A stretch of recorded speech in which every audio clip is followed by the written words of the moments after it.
नमस्कार, मैं हूं शीनम शर्मा। स्वागत है इस बुलेटिन में आपका। और इस खास कार्यक्रम में हम बात करने वाले हैं तमाम अहम चीजों की, लेकिन सबसे पहले बात होगी किसानों की। इस कार्यक्रम में किसान जो इस दिन खाद्य संकट से जूझ रहे हैं, उन्हीं को लेकर हम चर्चा करने वाले हैं। रबी का सीजन है, मौसम ने पहले ही किसानों की मेहनत पर पानी फेरने में कोई कसर नहीं छोड़ी है।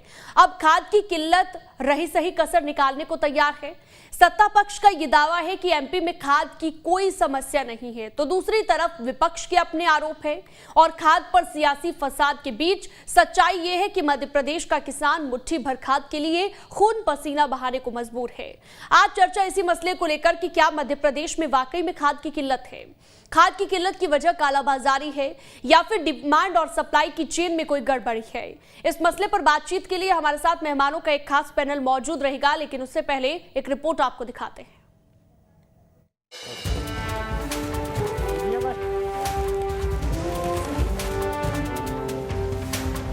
मध्य प्रदेश में इन दिनों खाद को लेकर हाहाकार मचा हुआ है। जगह जगह खाद की कमी की खबरें आ रही हैं। हालांकि शासन का दावा है कि एमपी में खाद की कोई समस्या नहीं है। कुछ लोग अफवाह फैलाकर माहौल बिगाड़ रहे हैं। बहरहाल सियासी बयानबाजी से इतर मध्य प्रदेश में खाद की डिमांड और सप्लाई के ग्राफ पर नजर डालते हैं। एमपी में अक्टूबर महीने में यूरिया की डिमांड 6 लाख मीट्रिक टन है, जबकि सप्लाई अब तक 5.62 लाख मीट्रिक टन की हो चुकी है। वहीं डीएपी की बात करें, 4 लाख मीट्रिक टन मांग के मुकाबले अब तक 3.04 लाख मीट्रिक टन की सप्लाई हो चुकी है। एमओपी की बात करें तो 0.2 लाख मीट्रिक टन की मांग के मुकाबले 0.5 लाख मीट्रिक टन की सप्लाई हो चुकी है। वहीं एनपीकेएस की बात करें तो 1 लाख मीट्रिक टन के मुकाबले 1.7 लाख मीट्रिक टन की सप्लाई 21 अक्टूबर तक की स्थिति में हो चुकी है। बहरहाल आंकड़ों पर विश्वास करें तो मध्य प्रदेश में खाद की कोई समस्या नहीं होनी चाहिए, लेकिन सच यही है कि मध्य प्रदेश का किसान इन दिनों खाद के लिए खून पसीना बहाने को मजबूर है। ऐसे में सवाल उठता है कि अगर खाद की कमी नहीं तो फिर दिक्कत कहां आ रही है। जानकारी के मुताबिक मध्य प्रदेश में 21 अक्टूबर तक 4.06 लाख मीट्रिक टन यूरिया की जरूरत थी। मांग के मुकाबले एमपी को 5.62 lakh metric tonne urea supply हो चुकी है। मतलब पहली नजर में खाद की किल्लत नहीं दिख रही। तो क्या एमपी में इस खाद संकट की असली वजह कालाबाजारी है? दरअसल 75% खाद सोसाइटी और 25% खाद बाहर खुले बाजार में बिकता है। एमपी में करीब 14 लाख किसान ऐसे हैं जो डिफॉल्टर है। डिफॉल्टर किसान सोसाइटी से खाद नहीं खरीद पाते हैं। मतलब ऐसे किसान फिर खुले बाजार का रुख करते हैं और खुले बाजार में अक्सर किसानों से मनमानी कीमत वसूली जाती है। तो क्या ये माना जाए कि खाद के बहाने सियासी फसाद को बढ़ाने की कोशिश हो रही है? क्या कमी से कम अफवाह से ज्यादा बिगड़ रहे हैं हालात, या फिर खाद की कालाबाजारी ही खाद संकट की असल जड़ है? बहरहाल ये वो तमाम सवाल हैं जिनका जवाब ढूंढा जाना चाहिए ताकि हालात को संभाला जा सके। Team news state.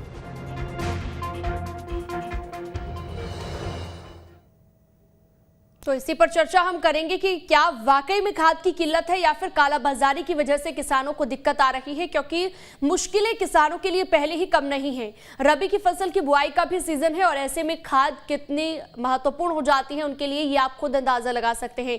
मेहमानों का खास पैनल हमारे साथ जुड़ चुका है। मिलिंद भार्गव हमारे साथ जुड़ चुके हैं, बीजेपी से प्रवक्ता, और साथ ही हमारे साथ अजीत भदौरिया जुड़ चुके हैं, कांग्रेस से प्रवक्ता। साथ ही हमारे संवाददाता मिथिलेश भी हमारे साथ जुड़ चुके हैं। सबसे पहले मिथिलेश, आपसे समझना चाहेंगे, इंदौर से मिथिलेश जुड़े हैं। पूरे मध्य प्रदेश की हम बात करें, क्या वाकई खाद की किल्लत है या फिर जो दिक्कत किसानों को आ रही है वो कालाबाजारी की वजह से आ रही है? क्या वजह है इस संकट के पीछे? देखिए, पूरे मध्य प्रदेश की बात की जाए तो इस संकट के पीछे सबसे बड़ी जो वजह है वो कालाबाजारी है। देखा जाए कई ऐसे व्यापारियों के बीच लगातार सामने आए हैं जिनके खिलाफ कार्रवाई की गई है कि उन्होंने डीएके हो चाहे उन्होंने यूरिया हो उसको उन्होंने स्टोरेज कर रखा था, लिक्विड सोप बनाने का काम किया जा रहा था। इंदौर की बात की जाए, इंदौर में क्राइम ब्रांच ने ऐसी कार्रवाई करते हुए एक बड़ी एजेंसी में छापेमारी कार्रवाई की। उसके गोदाम में देखा जाए तो कम से कम 200 से 300 बोरिया यूरिया निकली वहां पे। तो क्राइम ब्रांच को सबसे बड़ी उस वक्त की कार्रवाई थी। तो वो कालाबाजारी का जो सबसे बड़ा असर देखा जा रहा है वो कहीं ना कहीं कालाबाजारी है। खाद की किल्लत जो है अपनी जगह बनी हुई है। जिला प्रशासन ने इसके लिए पहले से तमाम व्यवस्थाएं सुनिश्चित करनी थी। इस वक्त रबी की फसल की बुआई शुरू हो चुकी है। गेहूं, मटर, चना, सरसों, इन सभी चीजों के लिए, मैसूर की दाल के लिए सबसे ज्यादा खाद की आवश्यकता होती है। रबी की फसल की जो बुआई चालू हो रही है, इस वक्त खाद की जो किल्लत है, वो खाद की किल्लत ने किसान की चिंताएं बढ़ा दी है। पहले तो शुरुआत में औने पौने दाम में किसानों को कालाबाजारी से खरीदना पड़ रहा था खाद, लेकिन अब वो भी नहीं मिल पा रहा है। तो देखा जाए कहीं ना कहीं से जो कालाबाजारी करने वाले लोग हैं उसका भंडारा कर रखा है, स्टोरेज कर रखा है, जिसकी वजह से आज खाद की किल्लत पूरे मध्य प्रदेश में सामने आ रही है। देखा जाए तो पहले तो किसानों की हालत ये थी कि किसान औने पौने दाम में खरीद रहे थे, फिर खाद की लूट होने लग गई। जो भिंड, मुरैना, ग्वालियर, तमाम ऐसे जैसे तो तस्वीर आई है कि खाद की लूट हो रही है। ये सबसे बड़ा सवाल है कि जो जिम्मेदार अधिकारी थे उन्होंने इसकी व्यवस्थाएं क्यों नहीं की थी। जब रबी की फसल की बुआई होने के पहले जो व्यवस्थाएं दुरुस्त होनी चाहिए थी, बाजार में सरकार की तरफ से जो आवंटित किया जाता है वो आवंटित का रिकॉर्ड कहां रह गया था। तो तमाम ये जो बिंदु है, महत्वपूर्ण बिंदु थे जिसमें ध्यान देना था, लेकिन आज प्रशासन ये कह रहा है, चाहे क्राइम ब्रांच की टीम लगातार कार्रवाई कर रही है कि जो कालाबाजारी वाले जो लोग हैं, जो व्यापारी हैं, लिक्विड सोप के लिए यूरिया का सबसे ज्यादा उपयोग किया जाता है। तो जब आपको ये सब चीजें पहले से पता थी तो आपने क्यों नहीं रोका? जो कार्रवाई आज पहले आप कर रहे हैं, ये कार्रवाई आप बिल्कुल सही कह रहे हैं आप। कार्रवाई अगर पहले की गई होती तो किसानों को ये किल्लत ना होती, किसानों को ये परेशानी ना होती। विनोद भी ग्वालियर से जुड़े हुए हैं। विनोद, ग्वालियर में क्या हालात है? क्या वहां पर भी किसानों को खाद की किल्लत से जूझना पड़ रहा है? और कई जगहों पर हमने देखा कि किसानों की ओर से चक्का जाम भी किया गया, प्रदर्शन भी किए गए खाद की कमी को लेकर।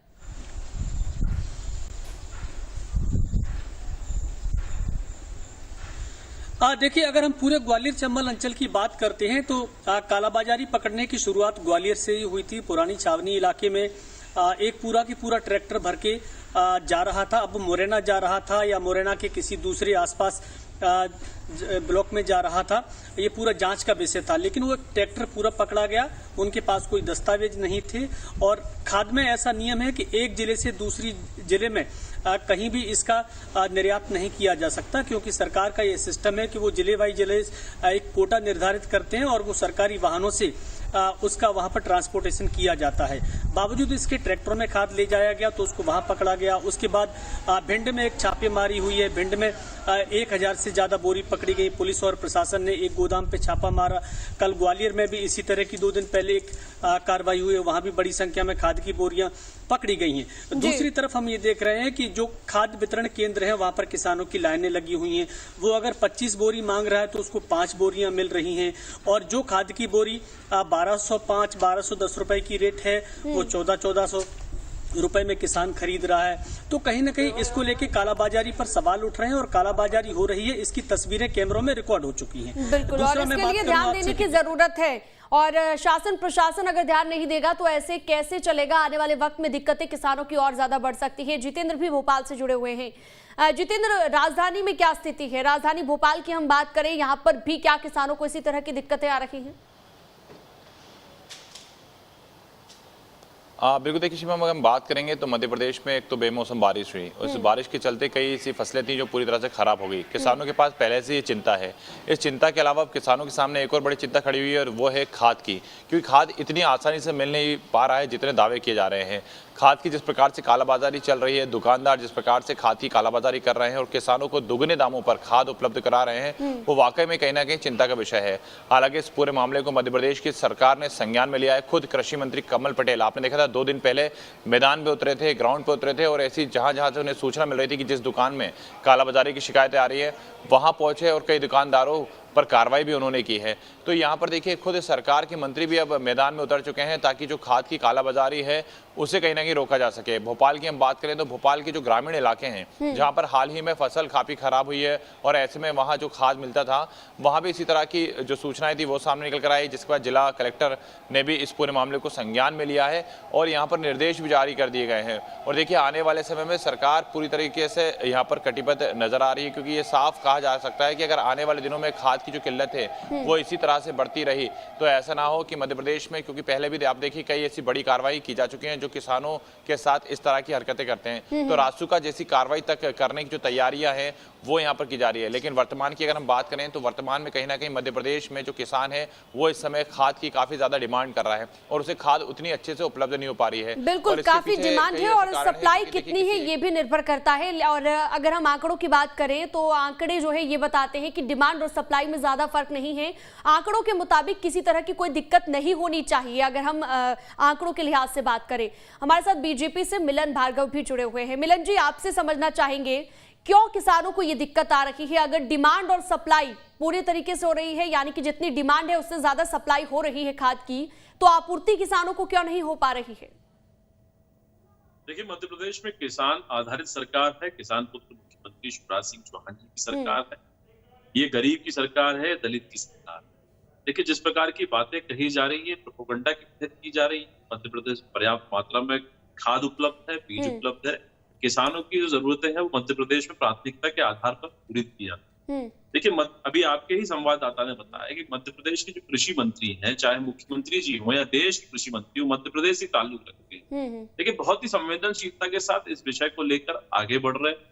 जो भी कालाबाजारी कर रहा है उसको सलाखों के पीछे बेचने का काम किया जा रहा है। जहां भी इस तरह की परिस्थितियां निर्मित हो रही है उसमें विपक्ष की बहुत महत्वपूर्ण भूमिका है। वो मध्य प्रदेश की शांति को भंग करना चाहता है। देखिए, मध्य प्रदेश में भी उपचुनाव चल रहा है। उपचुनाव में उनको मुद्दे मिल नहीं रहे। 15 माह की कमलनाथ सरकार में कोई भी ऐसी उन्होंने खूबी या कोई भी ऐसा काम नहीं किया जिसको ये गिनाकर जनता का विश्वास जीत सके। अब यही काम जो प्रोपेगेंडा रचकर कांग्रेस के जो साथी लोग हैं वे प्रोपेगेंडा रच रहे हैं। क्योंकि मुद्दा गढ़ना है, मुद्दे गढ़कर ही ये राजनीति कर पाएंगे। तो मध्य प्रदेश की शांति को भंग करने का ये कुत्सित प्रयास कर रहे हैं। कांग्रेस का प्रोपेगेंडा आप सीधे तौर पर इसे बता रहे हैं मिलन जी, ये कहना है आपका कि कांग्रेस का ये प्रोपेगेंडा है, लेकिन वाकई दिक्कत जो है किसानों को हो रही है। किसान पिस रहा है इन सब के बीच। जो भी भले ही सियासतदानों की ओर से राजनीति इस मसले को लेकर की जा रही हो। हमारे साथ अजीत जी भी जुड़े हुए हैं। अजीत जी, कहिए क्या कहना चाह रहे हैं आप? प्रोपेगेंडा बताया जा रहा है इसे सीधे तौर पर कांग्रेस का।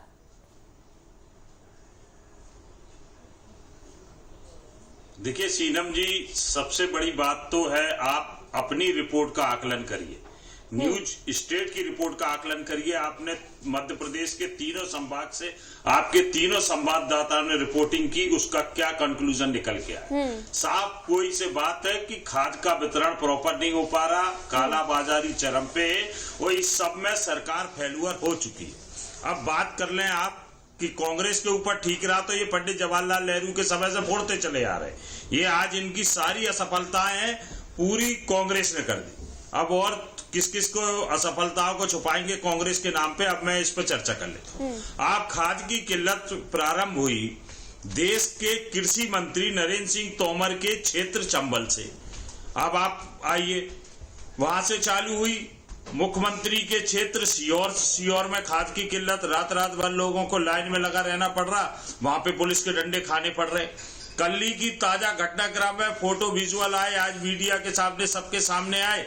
अशोकनगर में 3-3 दिन से लोग डीएपी खाद, यूरिया खाद लेने के लिए लाइन में लगे हैं और एक खाद की बोरी मिल रही है केवल मात्र, और अगर ज्यादा भीड़ होती है तो पुलिस उनको डंडे मार रही। तो ये स्थिति है, और अगर इन सबका दोषी विपक्ष है सब, तो फिर सरकार कर क्या रही है? सरकार को इस्तीफा दे देना चाहिए। अगर आप 17 साल से एक पार्टी इस प्रदेश में सरकार में है और 15 वर्ष से एक व्यक्ति मुख्यमंत्री है, उसके बाद विपक्ष आपका ये सब इतना इंटरफेयर कर रहा है, तो फिर आपको इस्तीफा देकर भाग जाना चाहिए। जहां तक मेरे मित्र भारतीय जनता पार्टी के कमलनाथ जी की बात कर रहे हैं, तो कमलनाथ जी ने तो दोस्त 15 महीने के अल्प शासन काल में वो कर दिया कि आपकी सरकार ने विधानसभा में स्वीकार किया कि 27 लाख किसानों का कर्जा माफ किया। चलिए देखिए, मुद्दे से हम नहीं भटकेंगे, स्वीकार किया। ठीक है, हम खाद की किल्लत को लेकर बात कर रहे हैं सर। और सबसे पहले ये भी हमने जैसे कि जिक्र किया कि आंकड़े ये बताते हैं कि खाद की कोई कमी नहीं होनी चाहिए, लेकिन बावजूद इसके अगर ये किसानों तक नहीं पहुंच पा रही तो कौन ये सुनिश्चित करेगा मिलन जी, कौन ये सुनिश्चित करेगा कि किसानों को दिक्कत ना हो? क्योंकि किसान हितैषी होने का दावा आप भी करते रहे हैं। देखिए, सुनिश्चित करना हमारा ही धर्म है, हमारा ही कर्तव्य है, हम ही करेंगे। इसकी चुनौती के साथ हम लेंगे। जिस प्रकार की मुद्दे गढ़ने का काम कांग्रेस पार्टी कर रही है, शांति भंग करने का काम कांग्रेस कर रही है, तो कांग्रेस का प्रयास आप समझ लीजिए किसान हितैषी नहीं है। इनका अंतर्गत, इनका जो बयान है, अभी अजीत भाई बोल रहे थे कि कांग्रेस पार्टी चाहती है भारतीय जनता पार्टी इस्तीफा देते, मतलब इस्तीफा इनका प्रोपेगेंडा है। खाद मिले किसान को, इनका एजेंडा नहीं। इनका एजेंडा है मध्य प्रदेश में शांति भंग हो, किसी प्रकार से हिंसा भड़के।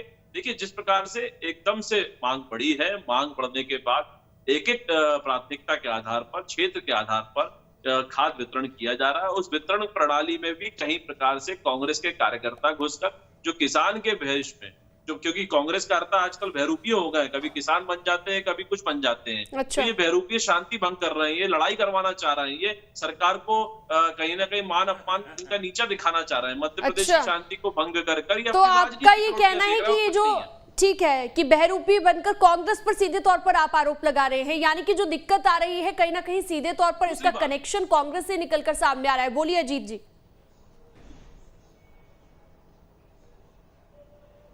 देखिए सीनम जी, सरकार की विफलता इसीलिए है कि मध्य प्रदेश का कृषि मंत्री जमीन पे जहां किसान परेशान है वहां पे तो नहीं आ रहा, परंतु फैशन शो में रैंप पे मॉडलों के कमर में हाथ डाल के जरूर नजर आ रहा है। ये स्थिति है मध्य प्रदेश की। ग्वालियर चंबल संभाग में बेमौसम बारिश से किसानों की फसलें नष्ट हुई। प्रदेश का मुख्यमंत्री प्रचार में व्यस्त है। ग्वालियर चंबल संभाग में किसी भी जगह उपचुनाव नहीं है, इसलिए प्रदेश का मुख्यमंत्री नजर नहीं आ रहा, प्रदेश का कृषि मंत्री नजर नहीं आ रहा, देश का कृषि मंत्री नजर नहीं आ रहा, जिसका स्वयं का गृह जिला है वो नजर नहीं आ रहे। ये वस्तु स्थिति है। अगर आप अपने आप को किसान हितैषी सरकार कहते हैं और किसानों की हितैषी पार्टी कहते हैं तो सबसे पहले आना चाहिए था किसानों के बीच में। आज मध्य प्रदेश के ग्वालियर चंबल अंचल में 80% किसानों की फसल तबाह हो चुकी है सीनम जी, ये हकीकत है। मैंने देखा है, मैंने भुगता है उस चीज को। कहाँ है मुख्यमंत्री, कहाँ है कृषि मंत्री, क्यों नहीं आ रहे हैं ग्वालियर चंबल संभाग में? क्योंकि अच्छा ठीक है, इस बात का भी जवाब देंगे मिलन जी, साथ ही मिलन जी ठीक है, इसका भी जवाब देंगे हम मिलन जी से कि क्यों जो है आपके जनप्रतिनिधि नहीं आ रहे हैं जनता के बीच। लेकिन सवाल मेरा आपसे ये भी कि अगर दिक्कत किसी तरह की नहीं है तो कैसे ये सुनिश्चित किया जाएगा? जैसे कि आपने पहले भी जिक्र किया कि सुनिश्चित हम ही करेंगे, लेकिन बहुत सारे किसान ऐसे हैं जो सोसाइटी से खाद नहीं खरीदते, जो डिफॉल्टर किसान हैं वो बाहर से जब खरीदते हैं तो उन्हें इस तरीके की दिक्कत आती है कालाबाजारी की। तो मिलन जी उसके लिए क्या कुछ कर रही है सरकार? क्या सोसाइटी में खाद उपलब्ध हो पा रही है जितनी चाहिए, जितनी डिमांड है? देखिए, पहली तो मेरी आपत्ति अजीत भाई के उस बयान से जिसमें कृषि मंत्री जी को अपमानित करने का उन्होंने काम किया। देखिए, जिस कार्यक्रम के संदर्भ में वे भ्रमित जनता को करना चाह रहे हैं वो कार्यक्रम पत्रकार महिला सदस्यों के द्वारा आयोजित किया गया था और ना कि वो मॉडलिंग का कार्यक्रम था। वो एक पत्रकार महिला का मध्य प्रदेश का एक अच्छा कार्यक्रम था, उत्साहवर्धन। चूंकि कोरोना जैसे काल में भी महिला पत्रकारों ने जिस दृढ़ता के साथ, जिस साहसिकता के साथ पत्रकारिता की, उसको उत्साहवर्धन अपनी बहनों का करने के लिए यदि कृषि मंत्री जी महिला पत्रकारों के साथ उस कार्यक्रम में सहभागिता करते हैं तो उसमें भी कोरोना काल में भी अजीत भाई को आपत्ति है, कांग्रेस पार्टी को आपत्ति है। और जिस प्रकार से आप अपमानित कर रहे हैं तो थोड़ा पिछले अध्याय को देखना चाहिए। कमलनाथ जी ठीक है मिलन जी, अब इस पर भी जवाब दे दीजिए कि सोसाइटी में क्या उपलब्ध हो पा रही है खाद किसानों को? मध्य प्रदेश में खाद का वितरण सोसाइटियों के माध्यम से पत्रकारों का नाम लेके कृषि मंत्री के अकर्मण्यता पे पर्दा नहीं डाल सकते मेरे दोस्त। ये तो झूठ आपको स्वीकार करना पड़ेगा कि आपका कृषि मंत्री मॉडलिंग कर रहा था न्यूज नेशन के कार्यक्रम पर भ्रमित मत करिए। महिला पत्रकारों को छुपा नहीं सकते दोस्त। मैं आप पे आपत्ति लेता हूँ, हमारी बहनों के कार्यक्रम को आप अपमानित नहीं करेंगे, आप अपमानित मत करिए। मेरी विनम्र निवेदन है कि हर कार्यक्रम पे ठीक है। मैं लौटूंगी आपके पास। जितेंद्र कुछ कहना चाह रहे हैं, हमारे संवाददाता जितेंद्र बोलिए। बिल्कुल, देखिए अजीत जी, मैं आपको यहाँ पर क्लियर कर दूं, अगर बीजेपी और हमारे कांग्रेस के प्रवक्ता यहाँ पर सुन रहे हैं तो मैं भी आपको बता दूं वो जो कार्यक्रम था वो पत्रकार महिला बहनों का कार्यक्रम था। वो उसमें किसी भी प्रकार की कोई मॉडल शामिल नहीं हुई थी। तो अगर आप ये कह रहे हैं कि वहाँ पर कोई मॉडल शामिल हुई थी और कृषि मंत्री वहाँ पर मॉडलों के साथ थे तो ये गलत है, क्योंकि वहाँ पर पत्रकार महिलाओं बहनों का कार्यक्रम था और उन्होंने अपने उस कार्यक्रम में उन्हें बुलाया था जिसकी सब जगह, चाहे वो कांग्रेस हो या बीजेपी हो, सभी ने उसकी सराहना की थी। और रही बात कृषि मंत्री की, तो आपने 2 दिन पहले देखा होगा जी। बोलिए अजीत जी। क्यों नहीं कृषि मंत्री आ रहे ग्वालियर चंबल संभाग में? क्यों नहीं मुख्यमंत्री आ रहे ग्वालियर चंबल संभाग में जहाँ बारिश से फसलें खराब हो चुकी हैं 80%? इस पर माफी मांगिए। आपने महिला पत्रकारों को, मध्य प्रदेश की महिला पत्रकारों को अपमानित किया, आपने मध्य प्रदेश के कृषि मंत्री पे झूठे आरोप लगाए, इस पर माफी मांगिए। विनोद वहाँ पर मौजूद है, विनोद से ही हम समझ लेते हैं। ग्वालियर में विनोद मौजूद है, विनोद बताइए। पत्रकारों के नाम पे आप इस तरीके के कृषि मंत्री की अकर्मण्यता पर पर्दा नहीं डाल सकते। ठीक है विनोद कुछ कहना चाह रहे हैं, बोलिए। मंत्री के अकर्मण्यता पर पर्दा डालेंगे? जहाँ कृषि मंत्री को होना चाहिए था वहाँ होना चाहिए था। पहले तो आपने देखिए, बिल्कुल मैं ये बताना चाह रहा हूं कि ये जो विषय है ये खाद की किल्लत और खाद के कुप्रबंधन को लेकर चर्चा हो रही है। यहाँ मॉडलिंग और उस विषय को शामिल न किया जाए। लेकिन जहां तक खाद की किल्लत की बात है तो मैं ये बात साफ कर देना चाहता हूं कि अभी 2-4 दिन पहले ही हमने इफको के डायरेक्टर का जब इंटरव्यू किया था अमित सिंह का, तो उन्होंने ये बात साफ तौर पे कही थी कि सरकार सर्वे कराती है और सर्वे के आधार पर जितनी भी खाद प्रोडक्शन कंपनियां हैं उनको आदेश जारी करती है कि उनको कितना खाद बनाना है। बावजूद इसके उन्होंने सरकार, प्रदेश सरकार और केंद्र सरकार पर यह आरोप लगाया था और ये कहा था कि सरकार इस बार का खाद का प्रबंधन नहीं कर पाई क्योंकि जितना ऑर्डर मिला था खाद बनाने वाली कंपनियों को उतना खाद उन्होंने बनाया। बावजूद इसके अगर रैक नहीं आ पा रही, खाद किसानों तक भरपूर मात्रा में नहीं पहुंच पा रहा, तो इसमें कहीं न कहीं जरूर सरकार की लापरवाही रही है। क्योंकि खाद एक ऐसी चीज है जो पहली बार तो आया नहीं है, ये हर साल ऐसे ही हालात देखे जाते हैं और इसी तरह किसान परेशान होता है। तो इसके प्रबंधन के बारे में सरकार को विचार करना चाहिए कि एक ऐसा सिस्टम आप डेवलप कीजिए जिससे किसान भले ही 2 दिन बाद या 4 दिन बाद केंद्र पे आए, लेकिन उसे उसकी खाद की बोरी सुरक्षित मिलना चाहिए। राशन में भी यही होता है, राशन में जिस तरह से कोई व्यक्ति नहीं आता उसके समय पर राशन मिलता है। इसी तरह खाद के प्रबंधन क्यों नहीं कर पा रहे? बिल्कुल, खाद का प्रबंधन क्यों नहीं कर पा रहे? और सवाल यही है, मसला यही है कि जब सप्लाई प्रॉपर मात्रा में हो रही है, जितनी चाहिए डिमांड से ज्यादा हो रही है, तो वो किसानों तक क्यों नहीं पहुंच पा रही? बताइए मिलन जी। देखिए, निश्चित रूप से आपके संवाददाता आपके द्वारा जो सुझाव दिए गए सरकार उसको मान्य करेगी। कहीं कोई खामी प्रबंधन में यदि रही है, यदि हमारे निचले स्तर के कर्मचारी इस व्यवस्था को नहीं संभाल नहीं पा रहा, सुधारा जाएगा, सुचारू किया जाएगा। देखिए, मध्य प्रदेश किसान हितैषी सरकार है।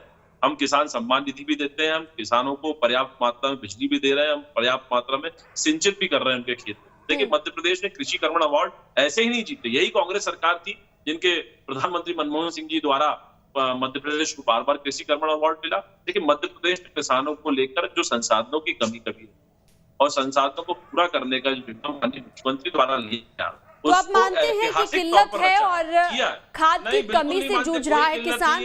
आप मानते हैं इस बात को, जैसा कि आप पहले जिक्र कर रहे थे, इस तरह की कोई चीज नहीं है, तो आप मानते हैं इस बात को? किसी प्रकार की किल्लत नहीं है, मैं आपको यहाँ पर सुधार करता हूँ। ये कहीं ना कहीं कोई एक प्रोपेगेंडा रच के कांग्रेस पार्टी रचना चाह रही है। अच्छा। किसान भाइयों से मेरा निवेदन है इस कार्यक्रम के माध्यम से, देखिए इंतजार करिए, आपकी बारी आएगी, आपको खाद मिलेगी। खाद पर्याप्त मात्रा में मध्य प्रदेश में दी जा रही है। और जो यदि कालाबाजारी करने का ऐसी सोच रहे हैं, तो कालाबाजारी करने वालों को भी यहाँ सचेत हो जाना चाहिए, उनको सलाखों के पीछे जाना होगा। ठीक है, एक आखिरी कमेंट अजीत जी का ले लेते हैं, बोलिए अजीत जी। अजीत जी से पहले माफी मंगवा लीजिए। स्वीकार करना पड़ेगा सीएम जी, भारतीय जनता पार्टी को, सरकार को, कि हम में कमी है और कृषि मंत्री को रैंप की जगह जमीन पे किसानों के बीच में आना पड़ेगा। फिर झूठ बोल रहे हैं आप, फिर झूठ बोल रहे हैं। अगर अपने आप को किसान हितैषी कहते हैं, किसानों का पुजारी कहते हैं, कैसी तो उनको जनता के बीच में, किसानों के बीच में जाना पड़ेगा। ग्वालियर चंबल संभाग में क्यों नहीं आ रहे हैं मुख्यमंत्री? क्योंकि यहाँ उपचुनाव नहीं है, किसानों की 80% किसानों की फसल नष्ट हो चुकी है। आना चाहिए कृषि मंत्री और मुख्यमंत्री को, क्यों नहीं आ रहे? ये मेरा घोर आपत्ति है। अगर किसान हितैषी हो तो किसानों के बीच में आइए। बारिश से फसल खराब हुई है किसानों की, उसका आकलन करवाइए, उनके बीच में जाइए। तो क्योंकि यहाँ है नहीं है चुनाव, तो इसलिए फोटोग्राफी वीडियोग्राफी नहीं होगी, पब्लिसिटी यहाँ की नहीं होगी। इसलिए जहाँ चुनाव है वहां पे पब्लिसिटी कर रहे हैं मुख्यमंत्री जी, बाकी कहीं कोई कुछ नहीं है। अगर ये सरकार प्रबंधन से चल रही होती तो 17 साल से एक पार्टी की सरकार है, 15 साल से एक व्यक्ति। अच्छा, तो बीजेपी यानी कि पब्लिसिटी के लिए कर रही है और सिर्फ चुनावी क्षेत्रों में फायदा लेने के लिए ये चीज कर रही है। मिलन जी, आप क्या कहेंगे इस पर? क्या वाकई बीजेपी की ओर से सिर्फ उन्हीं जगहों पर फायदा पहुंचाने की कोशिश की जा रही है, उन्हीं जगहों के दौरे किए जा रहे हैं जहां पर चुनाव होने हैं? देखिए, ऐसी बात कतई नहीं है। हर मंत्री अपने काम, अपने विभाग को चला रहे हैं, दौरे कर रहे हैं। जिनकी चुनाव में ड्यूटी है वहां चुनाव में भी जा रहे हैं। सरकार अपना कामकाज समय सीमा के अंतर्गत कर रही है, जहां परिधि है उस पर कर। लेकिन अभी आप देखिए, आपके ही संवाददाता ने बताया, जिस कार्यक्रम को लेकर ये अपमानित मध्य प्रदेश की पत्रकारों को कर रहे हैं, महिला पत्रकारों को कर रहे हैं, उन्होंने पुनः ना माफी मांगते हुए पुनः इस कार्यक्रम का नाम लेके मध्य प्रदेश को अपमानित करने का काम, मध्य प्रदेश की महिला पत्रकारों की वोट में कृषि मंत्री ने जो अकर्मण्यता दिखाई है, का दूध पानी का पानी हो गया, डीएपी की लाठियां खा रहा है पुलिस प्रशासन की। देखिए, इस पर हम चर्चा नहीं कर रहे हैं सर, अभी तक कोई, देखिए इस चर्चा का कोई हल नहीं निकलेगा अगर आप इसी मुद्दे पर टिके रहेंगे। खाद की किल्लत की हम बात कर रहे हैं, आप इतना सुनिश्चित कर दीजिए मिलन जी कि आने वाले वक्त में कोई दिक्कत नहीं होगी किसानों को। बिल्कुल सुनिश्चित कर रहे हैं, दृढ़ता के साथ कर रहे हैं, संकल्पित के साथ कर रहे हैं। मध्य प्रदेश की सरकार हर संभव प्रयास कर रही है, समय पे पहुंचे, हर किसान के पास पहुंचे, किसी प्रकार की कोई किल्लत नहीं है और खाद वितरण होगा। और रही बात ग्वालियर चंबल की, तो ग्वालियर चंबल का ठीक है अजीत जी, आप भी बार बार उसी कार्यक्रम का जिक्र कर रहे हैं, लेकिन वाकई जो चर्चा है, चर्चा किसी हल पर नहीं पहुंचेगी अगर इसी तरीके से हम बात करते रहेंगे। फिलहाल आप सभी का जुड़ने के लिए बहुत बहुत शुक्रिया। और चर्चा हमने इसी बात को लेकर की कि क्या वाकई में खाद की किल्लत है या फिर कालाबाजारी की वजह से ये दिक्कत किसानों को आ रही है जिसके चलते परेशान होना पड़ रहा है। फिलहाल मुझे दीजिए इजाजत, नमस्कार।